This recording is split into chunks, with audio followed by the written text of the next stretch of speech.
क्रुस बोकेर हिँड्न सुरु गर्नुहुन्छ, येशूको पछि हिँड्न सुरु गर्नुहुन्छ, येशूको कुरा सुन्नुहुन्छ, क्रुस बोकेर तब के हुन्छ? येशूकै जुन दिनसम्म जबसम्म खाना छुटाइदिनु भयो, जबसम्म चङ्गाई गर्नुभयो, येशू ख्रीष्टको पछाडि भिडको भिड थियो। जुन दिन उहाँ क्रुस बोक्नुभयो त्यो दिन भिडले उहाँलाई छोडेर गयो। तब तपाईको पछाडि मानिसहरूले तपाईलाई छोड्नेछन्। जुन दिन तपाईँ क्रुस बोक्ने निर्णय गर्नुहुन्छ, पाप गर्न छोड्नुहुन्छ, संसार तबसम्म तपाईको साथमा खडा हुनेछ जबसम्म तपाईँ संसारका कुरा सुन्नुहुनेछ, जबसम्म तपाईँ संसारको इशारामा तपाईँ हिँड्नुहुनेछ, तबसम्म तपाईको अगाडि पछाडि साथी मित्र सबै हुनेछन्। जबसम्म तपाईँ संसारका मानिसहरूलाई खुसी पार्ने जीवन जिउनुहुन्छ, तपाईको अगाडि पछाडि मित्रहरूको कमी हुने छैन, तपाईको अगाडि पछाडि साथ दिने मान्छेको कमी हुनेछ।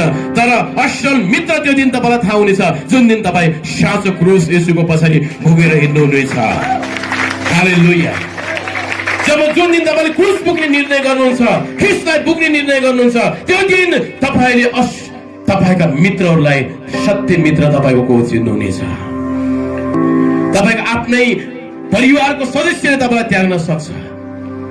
जुन दिन तपाईँ क्रुस बोक्नुहुन्छ, जुन दिन तपाईले येशूको कुरालाई सुन्न सुरु गर्नुहुन्छ, जब मानिसको कुरालाई सुन्न इन्कार गर्नुहुन्छ, मानिसको इशारामा हिँड्न इन्कार गर्नुहुन्छ, त्यो दिन येशूको इच्छालाई पूरा गर्न जानुहुन्छ, तपाईको भिडहरू कम कम कम पाउनुहुनेछ। तपाईँ क्रुस बोकेर एक्लै हुनुहुन्छ।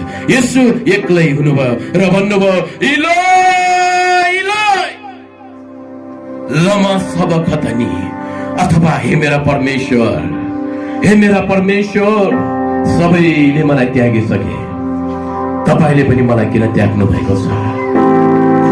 एक्लो हुनुभयो येशू। 5000 भिडले पनि उहाँलाई ढुङ्गा हान्न लागे। 5000लाई खाना खुवाउनु भयो, खाना खुवाएको सट्टामा ढुङ्गा। जुन दिन तपाईले क्रुस पुग्नुहुनेछ, येशूलाई पुग्नुहुनेछ, दुःख उठाउनुहुनेछ, शोक आए गर्नुहुनेछ, तपाईको कुरा काट्नेहरूको भुइँचो तपाईको पछाडि लाग्नेछ।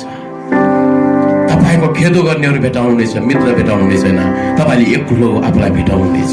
तपाईलाई आएको सरकारी जबहरू क्रिस्चियन भएको कारणले, येशूको क्रुस उठाएको कारणले तपाईले गुमाउनु भएको घटना हुन सक्छन्।